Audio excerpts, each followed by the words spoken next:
begin by introducing yourselves. I'm Lauren, and I am the presenter, and this is the final for Developing Worlds.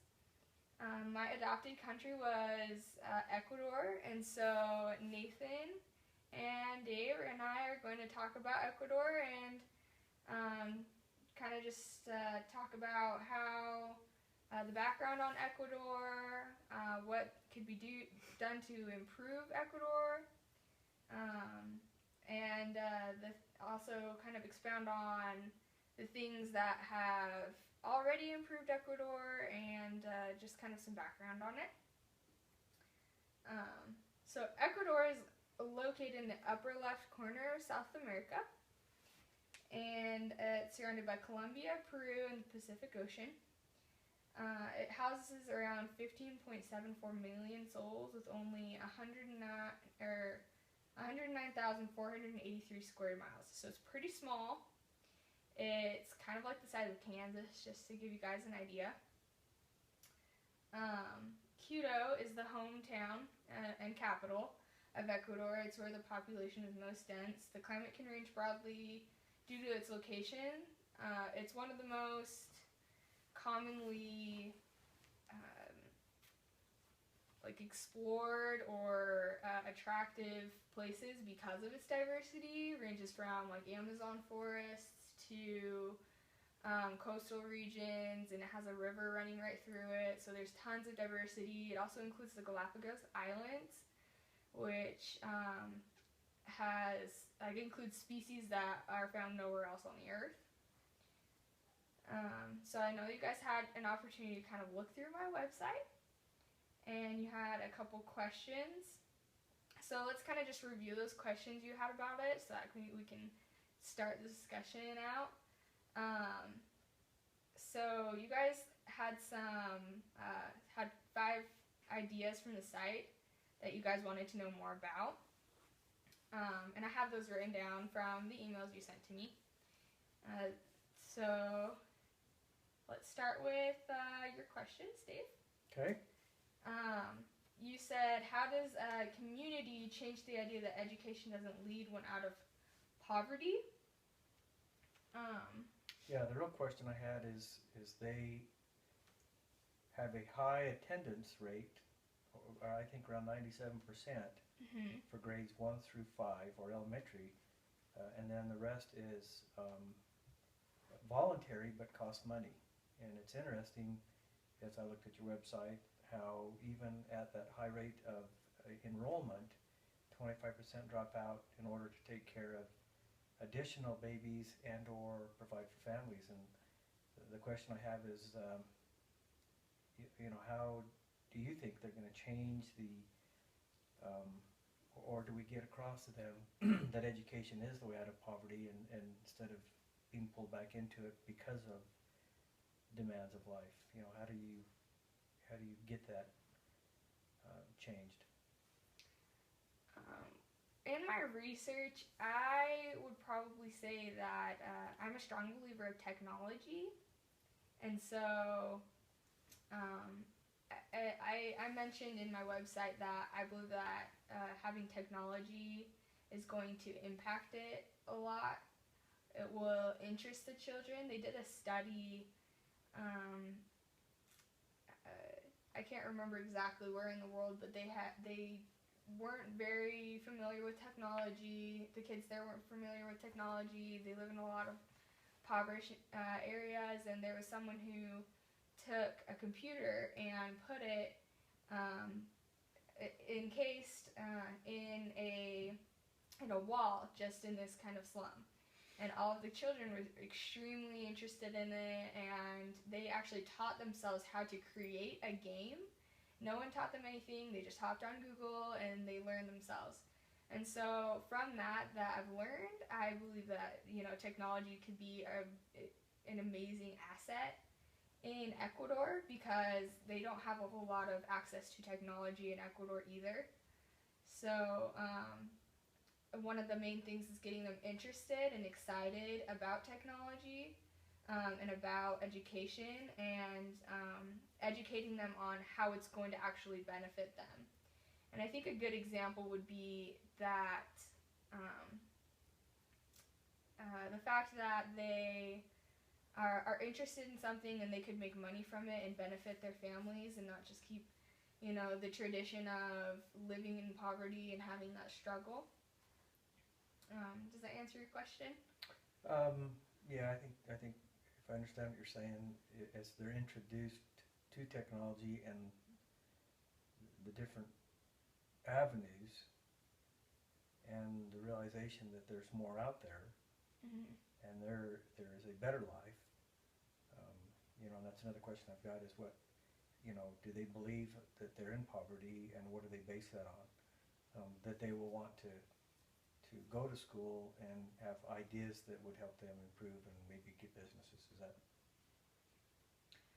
Um, from what I've studied, I do believe that a lot of them know that they're in poverty because the cities, such as Quito, the capital city, you can see in the Google tours in my website, it's just filled with fountains and lush like beauty, and it's obviously very wealthy.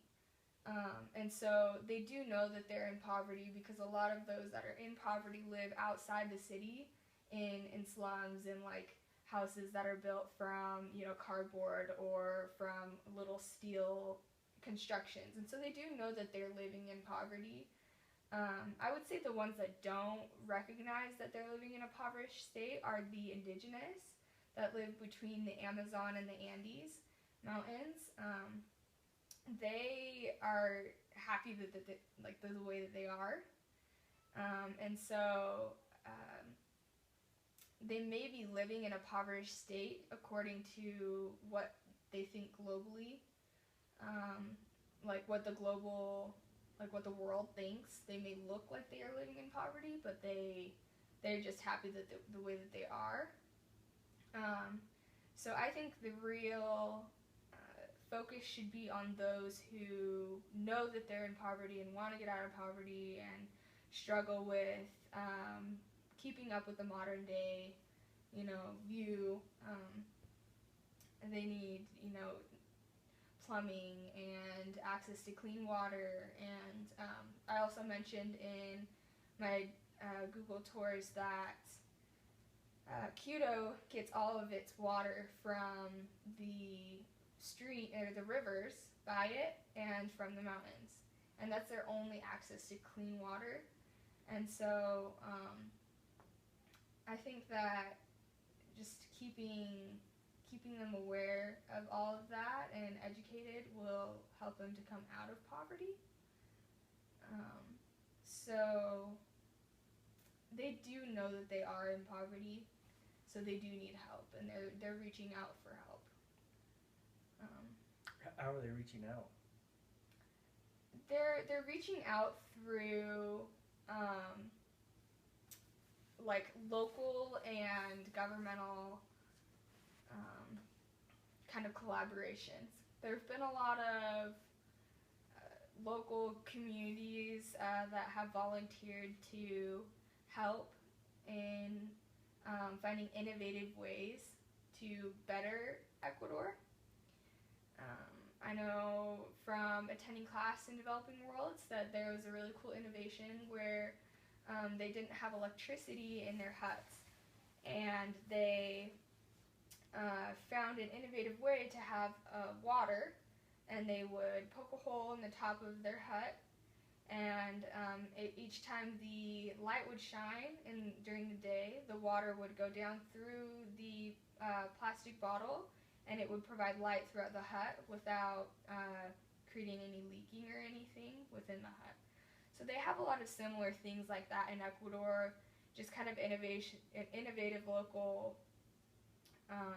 things that would benefit them as a community, as individuals, and ultimately would be able to spread countrywide. So let's see, we've kind of touched on a couple of your questions. So I know noticed that your fifth question on here was only strive towards primary and not higher education. Yeah, it ties into education is provided free up to the 5th grade, I believe, which covers the basics.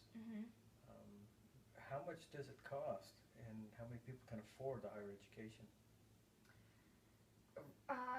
Because of the impoverished state of a majority of Ecuador, not a lot of people can afford higher education. It's really nice that a primary education is offered, because that gives the children an advantage in contrast to many other developing countries where they don't have the opportunity to even go to school.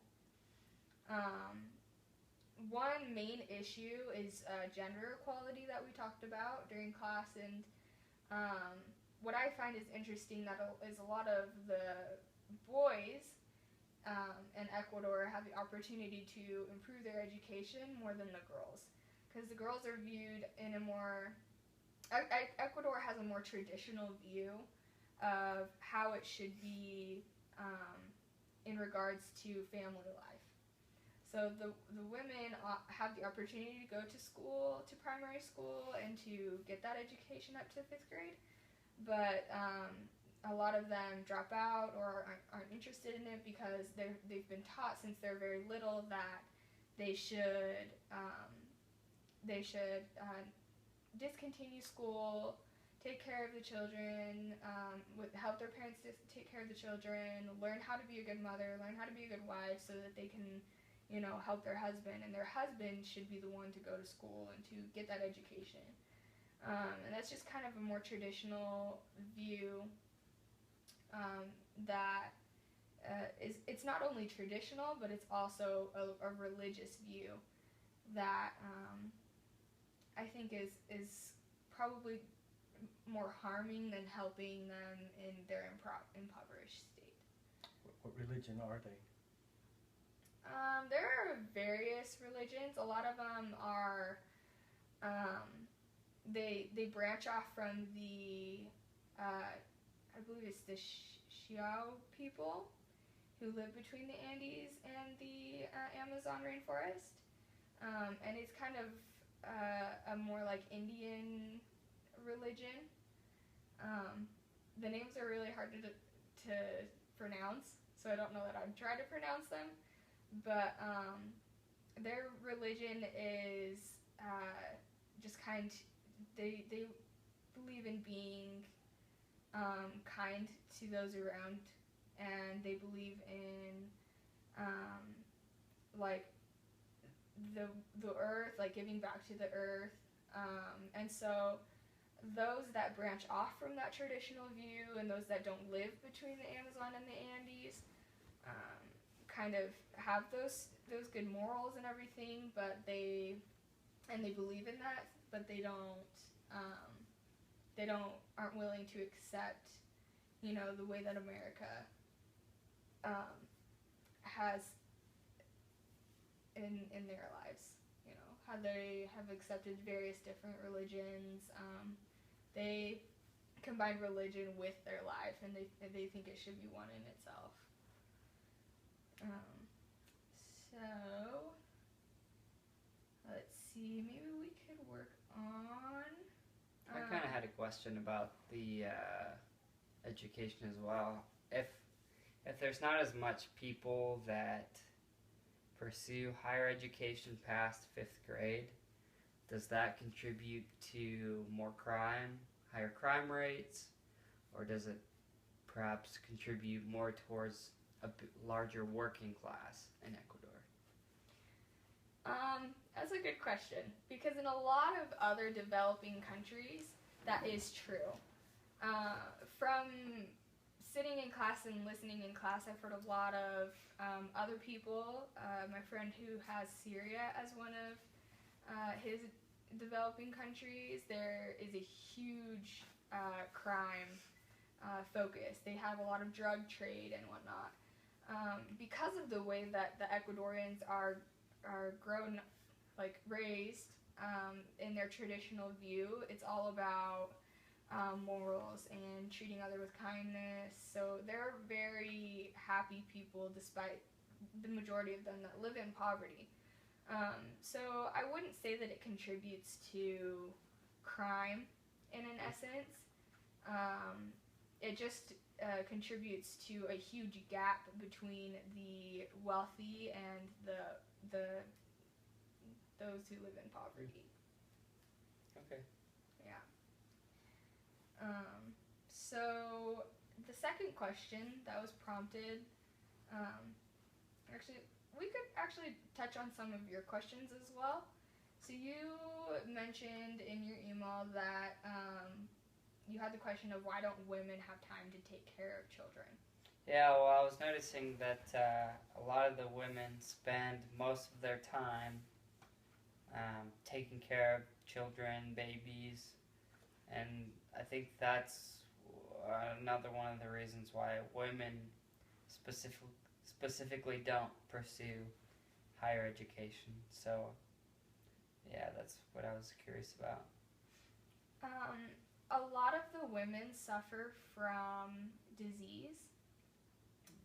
Malaria, yellow fever, hepatitis A is all very widespread in impoverished areas, and so the women are often extremely weak.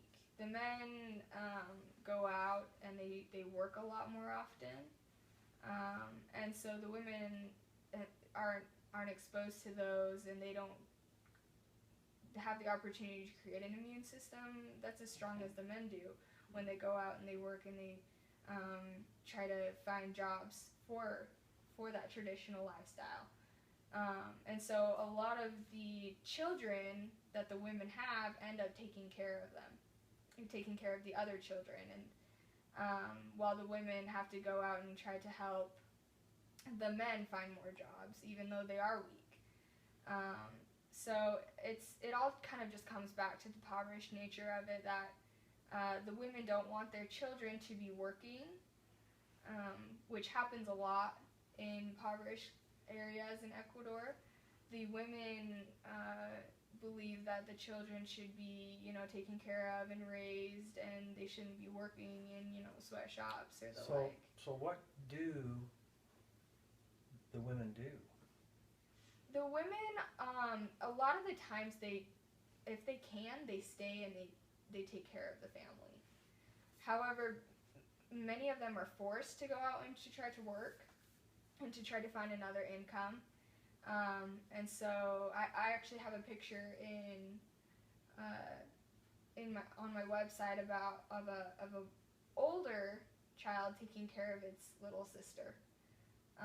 And so often when the children get old enough, they have to take care of their children, or the mother's children, because the mother and the father have to end up working. When you talk about mothers working, what is the industry? What would a typical mother go do for work on any given day? That's a really good question, because that leads me into what I used for my development dollar. So we had a section where we were given $1, and we had to use this dollar for, to benefit us and to benefit the people of Ecuador. And I chose to use my dollar on helping impoverished families make money, try to, even though the women have to go out and work, it's still helping their families get out of poverty to have that. And so I was in need of a makeup bag, and the women in Ecuador make makeup bags. And so I went on and I found this, and this is a makeup bag that was made by the women in Ecuador. These are just little scrap pieces, and I had it shipped to me, and I've used it a lot, and it's benefited me, and I know it's benefited the women of Ecuador, because they're making a profit from what I'm now using. So you guys can take a look at it if you want. And so it was very well done. It was all hand sewn, and so that's kind of what the women in Ecuador do. They make leatherworks, they make little tote bags, they'll make, little beads, bracelets, blankets. And so because the women have those little traits and those little hobbies that they do, they put them to use and to try to make businesses. A nice thing about that is that the women, once they do this and they start making a profit from it, it increases gender equality. So that the women, even if the man isn't involved in their life, still have a chance to have an income and support their family despite even if the man isn't able to be there, he dies from sickness or the like. So yeah. So the women also have a really big impact, despite the fact that they have that traditional way of viewing the family. They're also very strong individuals, and they go out and try to make it. What is the average age of marriages in Ecuador? A lot of marriages in Ecuador are very young in comparison to when we marry here in America. And a lot of marriages are also set up by the parents to try to have their children marry into a wealthier family so that their babies or their children can have a better life. And so they're often married off at a very young age, some 14, 15 years old.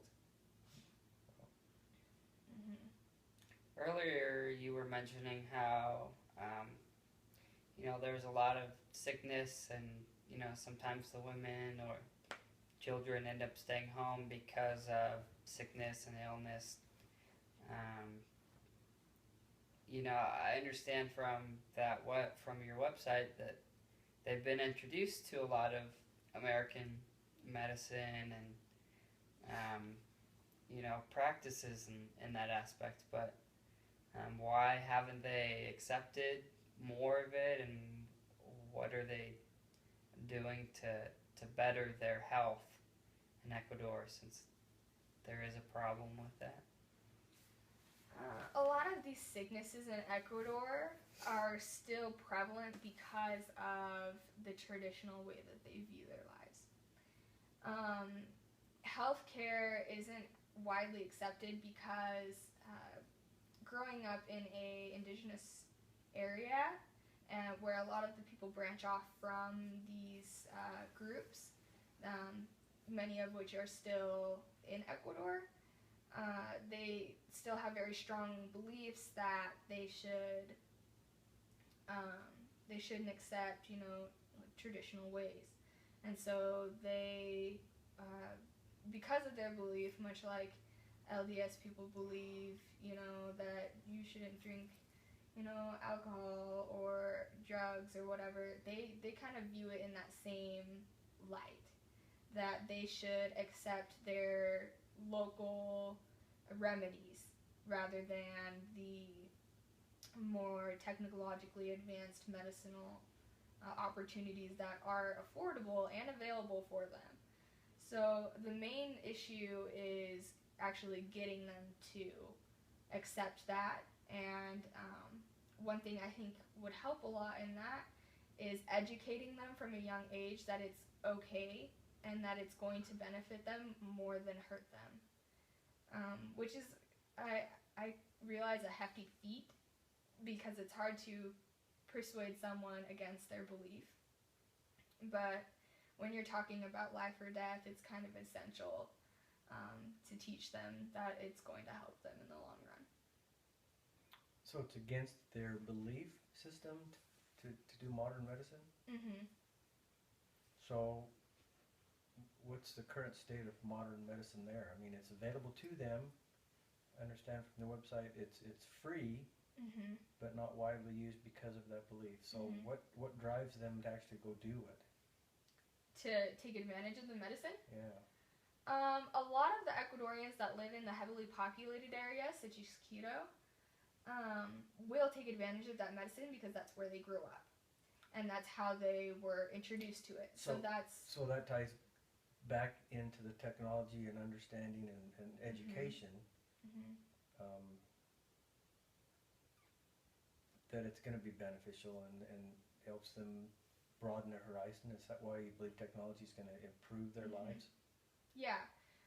Technology is going to improve their lives because with technology, they can gain a better education, and once they're more educated, they will be more willing to take advantage of the medicinal opportunities they have there because they are affordable. So, going back to their religious beliefs in relation to medicine, mm-hmm. Is it against their religion to do that? Are they violating their religious beliefs if they go see a doctor, for example, instead of taking, for example, herbs?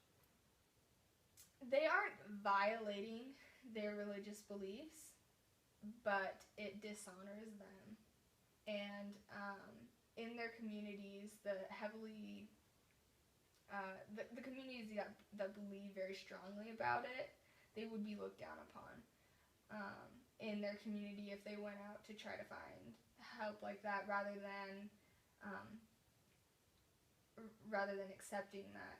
It's kind of like if they were in a situation where they were ill and they wanted to search out modern medicine rather than the traditional medicine, the rest of the community would look at them as if they didn't believe, as if they, were not accepting or of what they have always been told,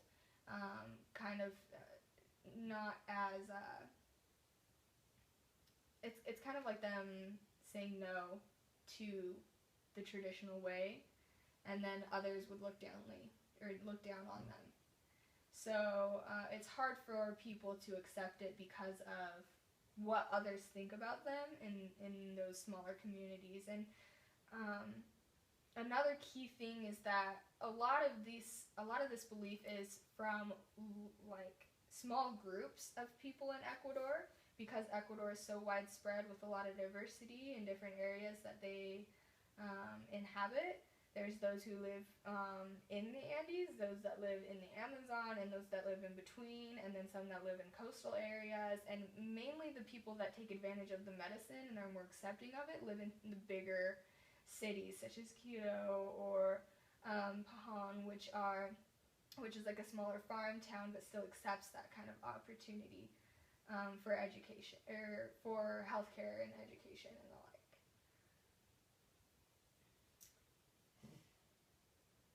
So we can move on to the Millennium Development Goals discussed on the website were designed to be reached by 2015. So if you guys were in charge of those Millennium Development Goals, what would you guys think would benefit the next modified ones? And I can review actually for you some of these Millennium Development Goals. One of mine was globalization. Wasn't that one of mine? Yeah. Trying to become more like another country or something like that, because, it seems like Ecuador has some populated, wealthy areas, but not that many, and so perhaps becoming more like, the United States, Europe, somewhere where there is a firm healthcare system, more widely available education, things like that could really benefit them. So that's kind of why I figured that would be beneficial to them. What did you think were some improvements that Ecuador could adopt to benefit its country? Going back to one of the comments you made, when they actually took a computer and provided it to people that normally didn't have access to it, that prompted them to come up and start doing new things. And I think, as you stated, they looked at coming up with games. And so I think knowledge is power. And I think that the more knowledge you can give people, the better equipped they will be to make decisions, to solve problems. It's interesting in this country, if you take a look at Google, for example, you can learn how to do just about anything, and that used to be exclusively controlled. And I'll give you an example, auto repair, things that people really never understood how to do. They can go online and find out with a YouTube video very quickly and save themselves a lot of money. And it's very simple to do. And a lot of those things, the belief was that it took a mechanic. It took a specially educated individual to do it, and that's really not true. And so I think if we can get that source of knowledge to people, I think that their minds will expand, that they'll see there's more out there, and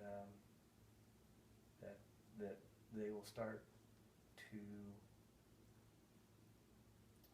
expand their minds, expand their visions on what is possible, what they can do, and be excited about that knowledge. So I think that's an opportunity, and I believe that the world is trying to do that, to get information to the internet, specifically to people like that, so that they can obtain knowledge and opportunities and growth. Agree. That actually brings me to globalization. It was a huge topic within this class. It's I have like a little snippet that I could share that talks about globalization. So according to dictionary.com, globalization is worldwide integration and development. So Thomas Friedman, the author of The World is Flat 3.0, informs us of the technicality of globalization and how it affects countries inclusively all around the world. So there are 3 eras of globalization according to Friedman: 1.0, 2.0, and 3.0. And so 1.0 is kind of technology involved from 1492 to the early 800s. 2.0 is technology from the early 800s to the 2000s. And 3.0 is 2000s to present. So to kind of give you guys an example, a 3.0 country would be, like America, or places that have technology at a personal level. Like Americans, the majority of Americans have cell phones of some sort, and so they can personally create from their phone, send, receive data, download data, and share that data from America to, anywhere in the world. In my opinion, Ecuador would probably be like a 1.0 or a 2.0, because they don't have a lot of access to technology. They don't have, the opportunity that Americans have. So World Bank cites that Ecuador's internet usage countrywide is at 40% as of 2013. And education enrollment is extremely high at 36%. However, there's a lot of dropouts after a primary. Did you say 36% on the education enrollment? It's 96. Oh, 96. 96%. Okay. So education is extremely important. Primary education is extremely important. I think they struggle with higher education.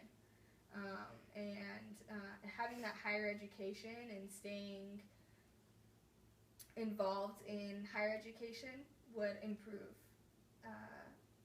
them in their future. Net usage countrywide is 40.4% as of 2013, and education enrollment extremely high at 96.9%. Yet, despite the high enrollment rates, Ecuador is to be viewed as a 2.0 country because of their lack of technological improvements. And that is personal preference. Exports are high and education is climbing, but they're not nearly as advanced as the United States, which I think you guys would both agree on. When you say personal preference, they have a lot of people enrolled in class. Mm-hmm. This is from a technology-only standpoint. Okay. So they don't want technology? No, it's not that they don't want technology. They haven't been introduced to technology. So they don't know how to use it. They don't know how to take advantage of it or how it could benefit their lives. Are there any government programs that are promoting it? The government, the president of Ecuador is Rafael Correa right now.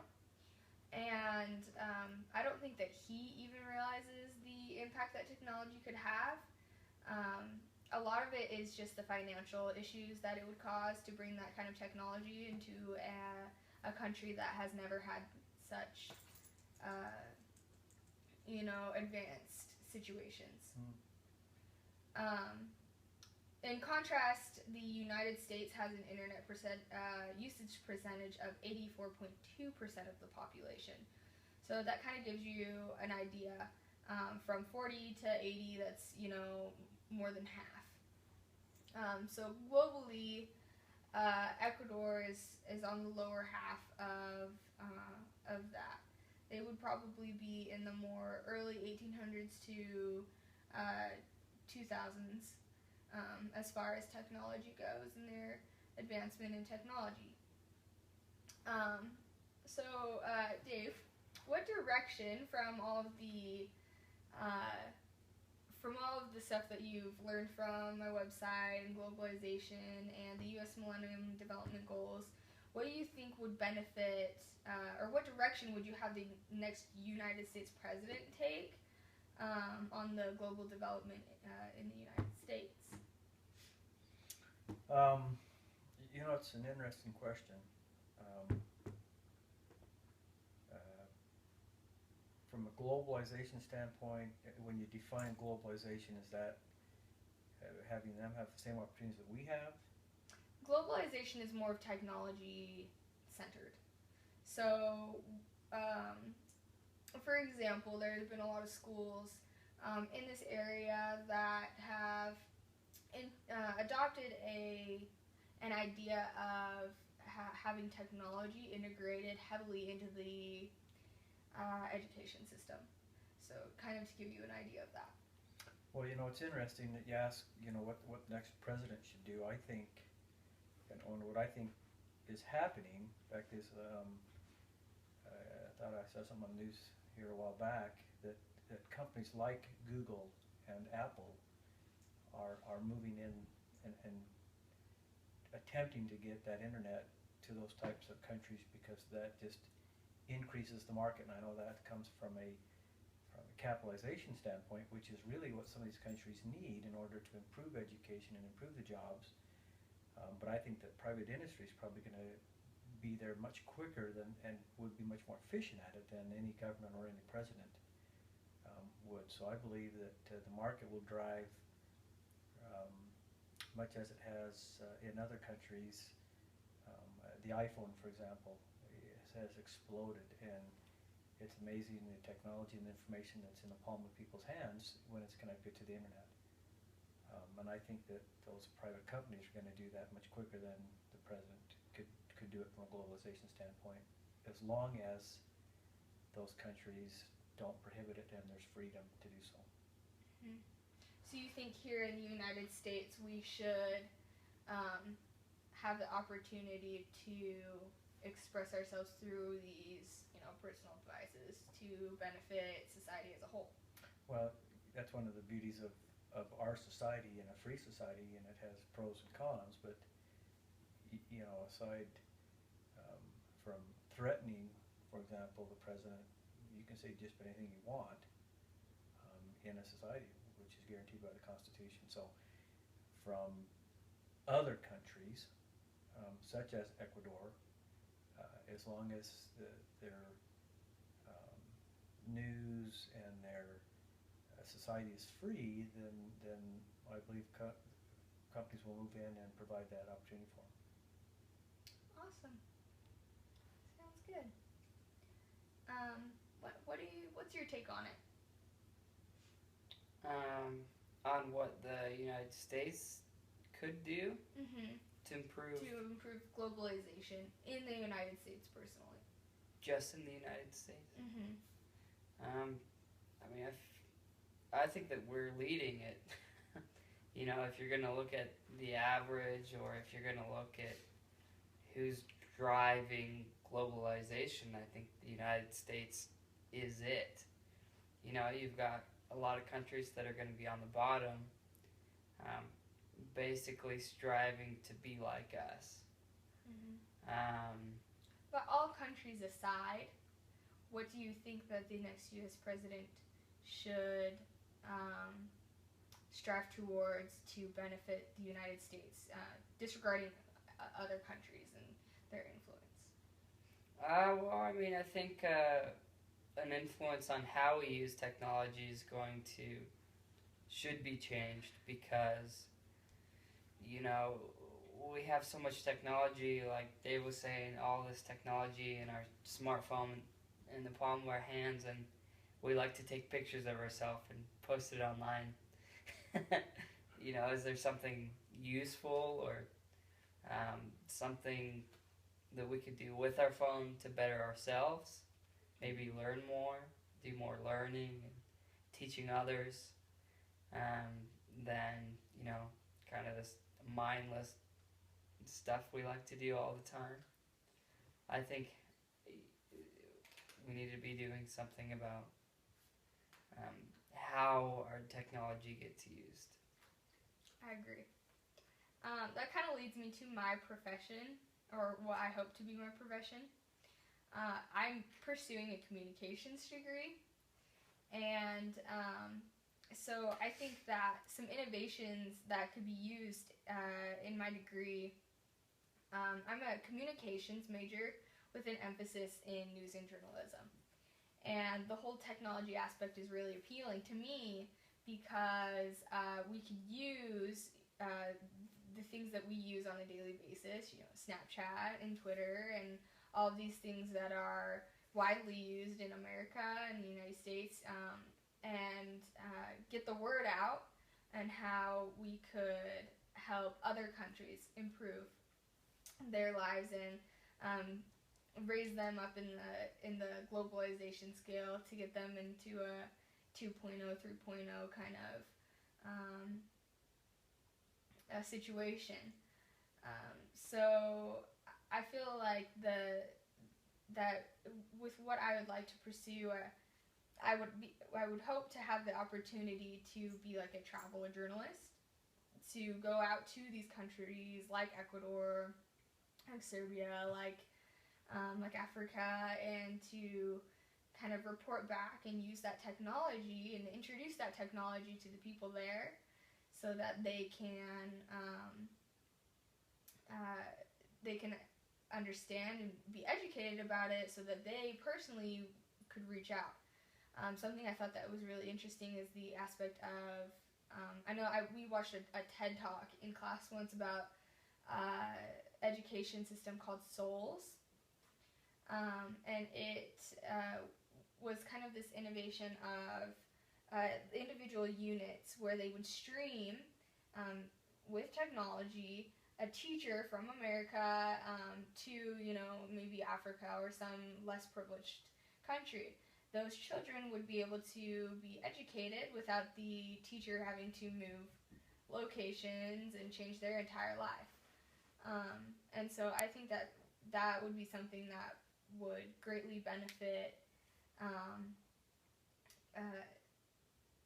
Ecuador, if Ecuador had the opportunity to have that education from America, and how much it has benefited Americans.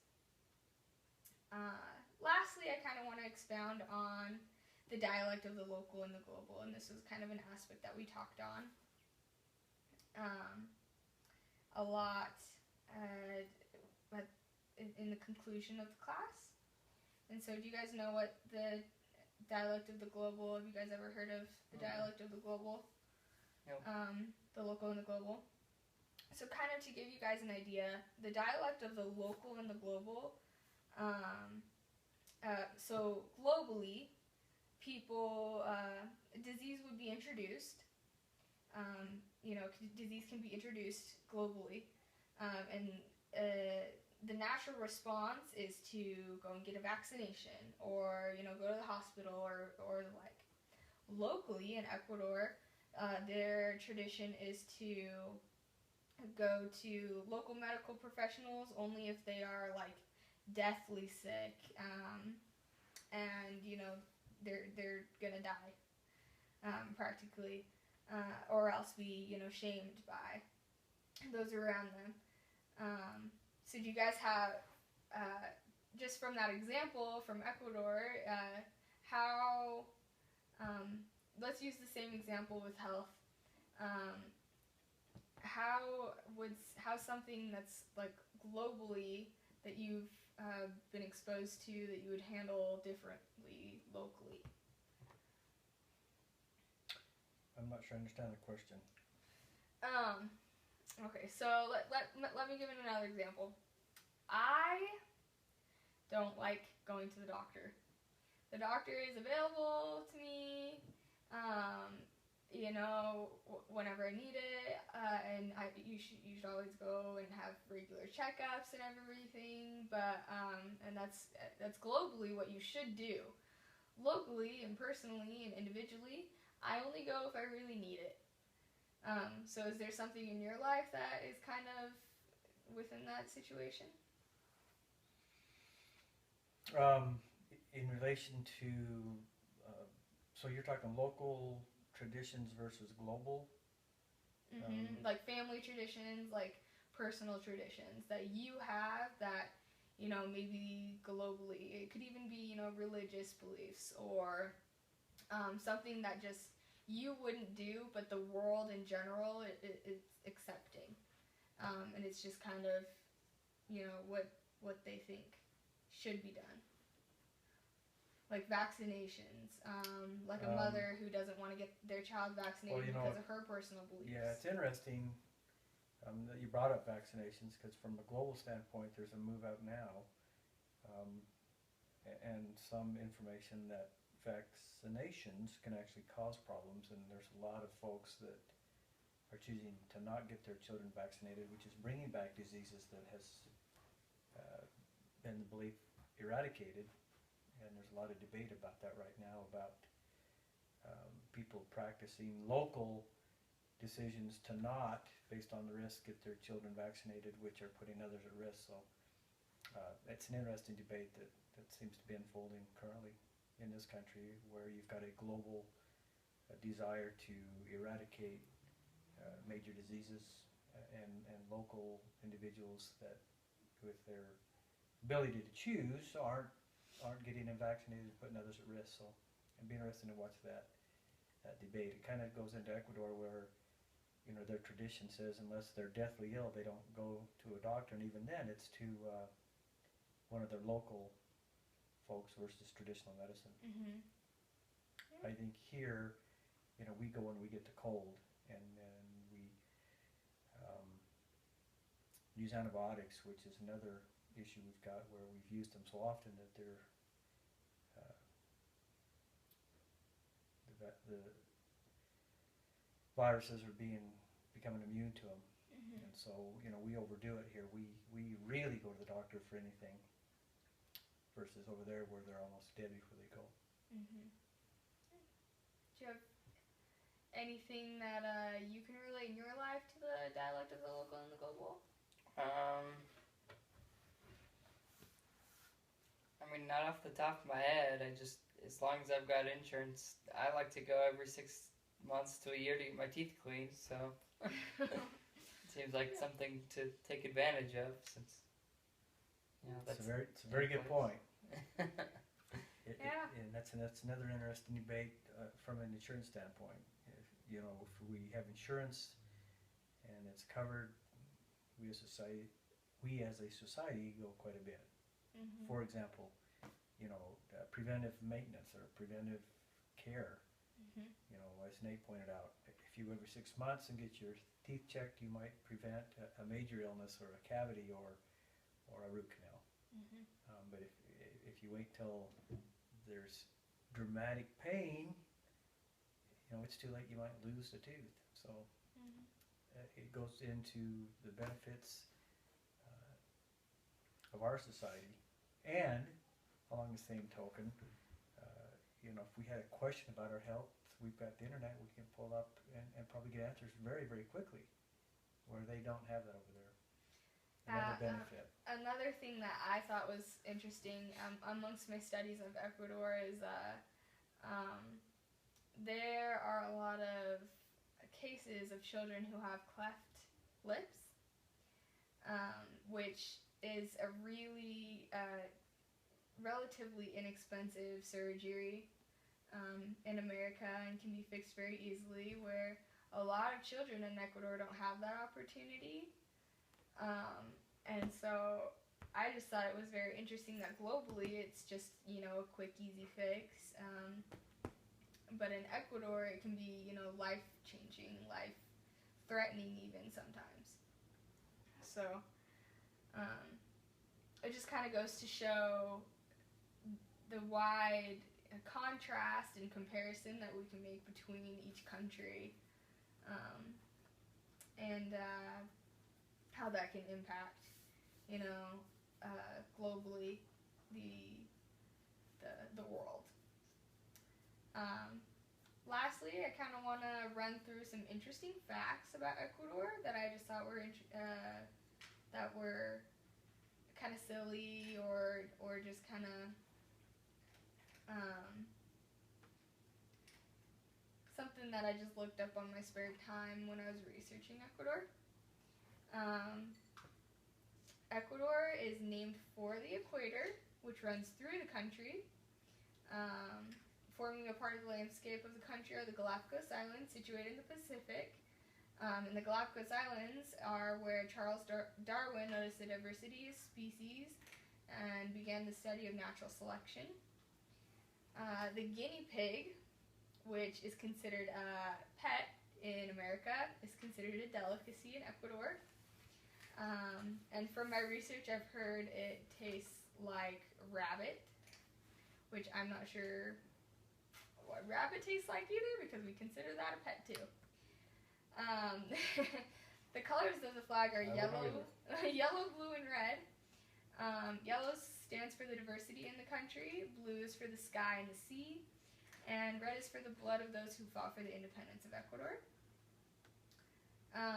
Ecuador has many active volcanoes and one of the greatest densities of volcanoes in the world.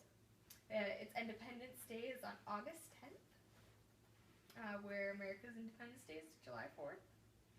Ecuador is one of only 2 countries in South America that doesn't share a border with Brazil. It's extremely close to Brazil, but it doesn't share a border with it. It's the smallest country in the Andean Highlands, which is the mountain range that runs through Ecuador. And then the majority of the balsa wood in the world comes from Ecuador, amongst other exports like bananas and oil and a lot of other tropical fruits. Ecuador was the first nation in 2008 to declare that nature itself has constitutional rights. Its natural flower is the rose, and the Chimborazo volcano at 6,310 feet forms the highest point in Ecuador, while the lowest point is the Pacific Ocean. So those are just kind of some interesting facts that I wanted to include at the bottom of my website map that you guys may or may not have seen, but I just thought it would be fun to include it in the final. I did see that. That's some pretty interesting facts. Yeah, kind of fun. The thing I want to look at is how the constitutional rights of the environment. That would be interesting to see what that looks like. Yeah. It kind of prompts you to delve in and learn more about, you know, the developing